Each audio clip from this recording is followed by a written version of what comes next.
என்னுடைய சுதந்திர தின வாழ்த்துக்களை தெரிவித்துக் கொள்கின்றேன். இது 80வது சுதந்திர தினமாக இன்றைய தினம் கொண்டாடி கொண்டிருக்கின்றோம். ஒரு சிறப்பான நிகழ்வு என்று சொல்ல வேண்டும். இந்த சிறப்பான நேரத்தில் இந்திய நாட்டு மக்கள் அனைவருக்கும் என்னுடைய சுதந்திர தின வாழ்த்துக்களை தெரிவித்துக் கொள்கின்றேன். அதே போல் புதுவையில் இருக்கக்கூடிய மக்கள் அனைவருக்கும் புதுவை சுதந்திர தினமாக இருக்கக்கூடிய 16ஆம் தேதியே என்னுடைய சுதந்திர தின வாழ்த்துக்களை இதே நேரத்தில் கூற விரும்புகின்றேன்.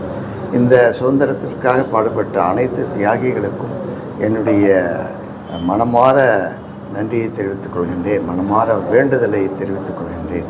அது மட்டுமல்ல, இப்படி பாடுபட்ட ஒரு சுதந்திரத்தை பாடுபட்டு பெற்றுத்தந்த தியாகிகளுடைய உணர்வுகளை புரிந்து கொண்டு இருக்கக்கூடிய இளைஞர்கள் புரிந்து கொண்டு அதை செயல்படுத்த வேண்டும் என்று இந்த நேரத்தில் கேட்டுக்கொள்கின்றேன். மேலும் வருகின்ற அந்த சுதந்திர தினத்திலே நாட்டினுடைய பிரதமர் அவர்கள் இளைஞர்களுக்கு நடந்த கொடுமைக்கு உண்டான தன்னுடைய பதிலை சுதந்திர தின உரையிலே நிச்சயமாக தருவார் என்று எதிர்பார்க்கின்றேன். நாடாளுமன்றத்திலே தன்னுடைய உரையிலே எதையும் நாடாளுமன்றத்திற்கே வரவில்லை. அது மட்டுமல்ல, அந்த மாணவர்கள் மீது நடந்த கொடுமைக்கு உண்டான பொறுப்பாக இருக்கக்கூடிய அமித்ஷா அவர்களும் நாடாளுமன்றத்திற்கு வரவில்லை. இவற்றையெல்லாம் பார்த்து வருகின்ற சுதந்திர தின உரையிலே அதையும் அதற்கு உண்டான மாணவர்களுக்கு உண்டான பதிலை அவர்கள் தர வேண்டும்.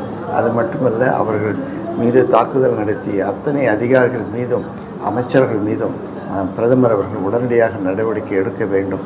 அப்படி இருந்தால்தான் நாட்டினுடைய எதிர்கால சுதந்திரம் முழுமையாக இருக்கும் என்று இந்த நேரத்திலே கூற விரும்புகிறேன். அனைவருக்கும் சுதந்திர தின வாழ்த்துக்கள்.